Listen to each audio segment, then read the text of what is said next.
All right, back here at DK and Dews, and Danny, you're our quarterback here. The question our producer wants to ask is if you could do a draft redo, would you still take Caleb Williams first overall? What's the answer?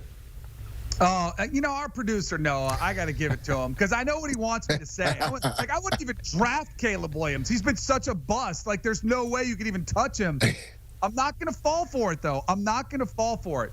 Clearly have some other quarterbacks played and had better years, and you could argue Jaden Daniels, make a case for him athletically, what he's looked like upside. But you know what I would change if I could rewrite history? The Chicago Bears being allowed to take a quarterback #1 overall, the way they have been as dysfunctional as any franchise, ruining quarterbacks' careers, I think is borderline criminal. Caleb Williams, you know that's interesting about that stat we just put up there, the 9 games, which he's supposedly struggling.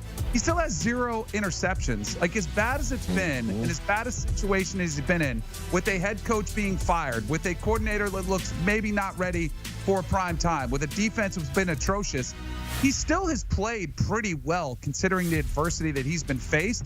So, no, I would not go ahead and take Jaden Daniels or Bo Nix or Drake May first overall if I could go back and redraft. I would do it the exact same way because what I want to look for is a quarterback ready. Like, is there any point where Caleb Williams has looked overwhelmed, unprepared, or incapable of being a franchise quarterback? No.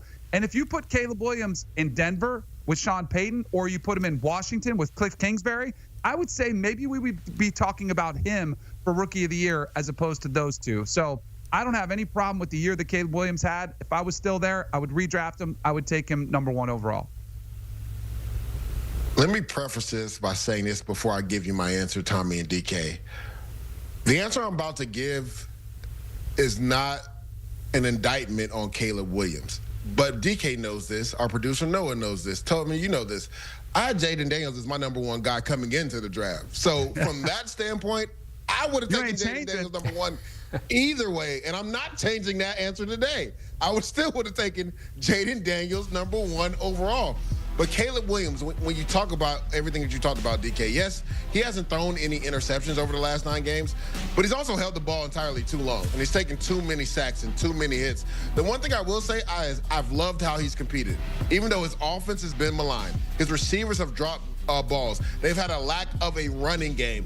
Caleb Williams still goes out there and competes, right? So from that standpoint, he would have been my 2nd overall pick. But Jaden Daniels, you see it right there, the comparison, the completion percentage. And you just go back to last week, Tommy and DK. He's just unconscious. He's never fazed by the moment, right? Being down in that game, 5 turnovers on offense, for him to lead that Commanders team versus the Eagles defense that have been one of the best, if not the best in the league, come from behind and win. I think the biggest play in that game was with 3 minutes left, he throws an ill-advised throw on 2nd down and turns it over. And the game could have been over. If Devontae Smith catches a slant pass, game is most likely over. But for him to be able to still have the poise to come back and lead his team to victory shows you the mentality that Jaden Daniels has. So, again, this isn't an indictment on Caleb Williams because he's playing like a typical rookie. You're going to have some ups and downs, right? You're going to have good moments. You're going to have bad moments. There's going to be times you don't process as well. You take sacks.